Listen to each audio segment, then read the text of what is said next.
My name's Ayrah. I'm a rap artist, songwriter, recording artist, performing artist, executive producer, music video director. I like concept. From before I was writing the raps themselves, I was looking at the development of concepts. I was an obsessive listener. Days before this interview, there was one sentence that I could not stop saying to myself. And that sentence was, every time my heart unhardens, the world reprimands me. My experience has been that as a creative, as an artist, especially as an artist who's decided that they want to make a living being an artist, being a creative. Because you love what you do, and more often than not, you discover this love, this passion from young, you do it regardless of whether you're getting paid, regardless of whether you're being taken advantage of, regardless of whether you have as much creative control as you want. I found out about the program very ominously. I was in a very uncomfortable situation. Somebody in a position akin to that of mentorship at work was like, hey, I heard about these folks. They're doing something great. You should audition. Immediately once I heard the word audition, I was hesitant. However, my circumstances in life were such that I was like, what do you have to lose? I saw a lot of familiar faces that helped.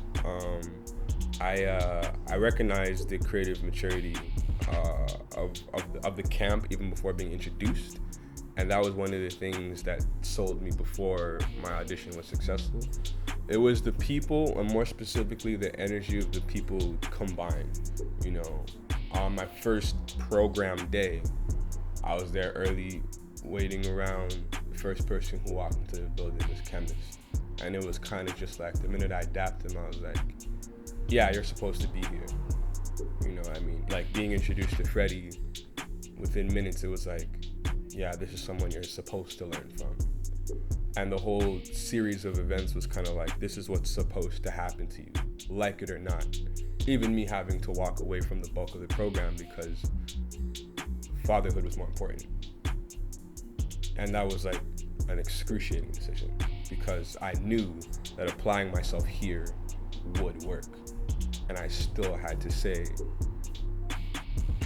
no, even though my whole being was like, yes.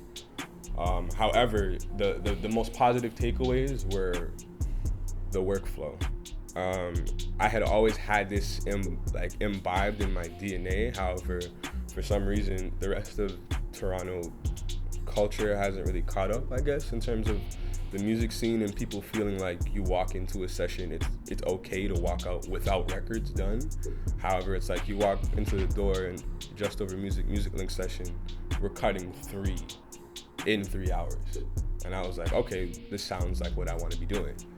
And then being able to do that with members of the camp outside the program, it was like, all right, so then this is the culture now. Like, this is the standard. This is the bare minimum. You have an hour, you make a record in an hour. Before Just Over Music, I would leave my house wondering if I would cut a record if I showed up at the studio. Whereas now it was like, how many are we gonna cut? I think the accommodation was huge. I've learned to use that to test waters now. Not necessarily to see how much slack I can be given, however, more because I want to introduce people right away to the gravity or the reality of my situation. So if it's a case of not showing up because I got a parent or bringing my son to the studio or bringing my sons to the studio, the first time I'm always going to bring my sons to the studio. If it doesn't work, it doesn't work. If it works, great. If it kind of works, I know, And when I brought my eldest, Malachi, to a session, it was a vibe. It was a vibe, and I appreciated it. And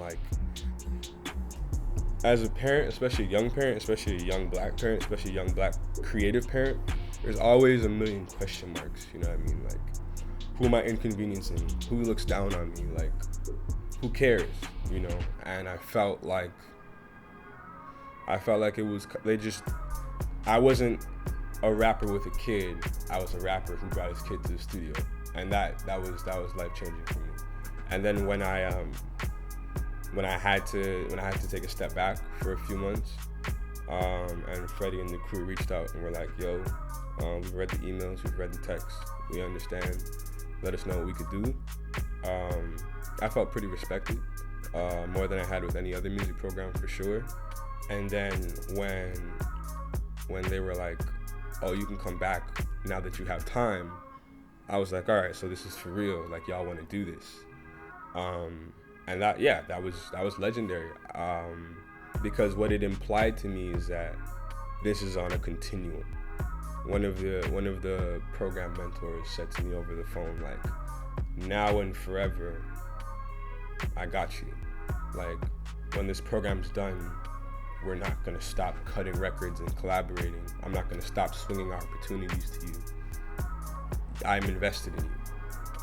And that had, up until that point, been something I hadn't really experienced from a camp of people who just produce music. Even when things aren't amazing, not that I usually wait for them to be, you can still make amazing music. It's definitely contributed to my success, and I'll tell you why. It set me up for the marathon. I've always been able to go. I haven't always been able to go when I'm dying of thirst. Now, in terms of going, when I say going, making songs day in and day out, it doesn't really make a difference to me whether I'm dying of thirst or I have a gallon behind me. It set me up that way. With the personnel, with the quality of the people involved, with the resources, and then also it introduced me to people who don't care. I think Freddie is a perfect example. I don't think he cares what people think about how he's running the program, because he knows what it's doing for people now and what it can do for people in the long run. And I used to care so much about what people thought about me that I would prevent myself from making quality music because I was like, those thoughts might impact my feelings, my capacity to make other music, other listeners and other fans' perspectives on me. Yeah, the last time I cared about how somebody thought was a long time ago. And part of that was getting into that workflow where it's like, all right, that's how you feel, record it. It doesn't matter, because more important than how so-and-so feels about what you said on the record is the fact that it sounds like a platinum record. If I were to describe the program in one word, trill. True and real. Like, this whole experience was a test of how true and real I could be to my craft, to my calling, to what I actually believe in. You's a copping up or a cock ring, need a bad bitch is my black ting, like a pendulum, how my cock swing while she coming out in that box spring. I'm like, whoa, a white whip with no snow. My anxiety is not signified as I'm flying, buying that ghost. Fuck you, I never draw slow. So proud of me.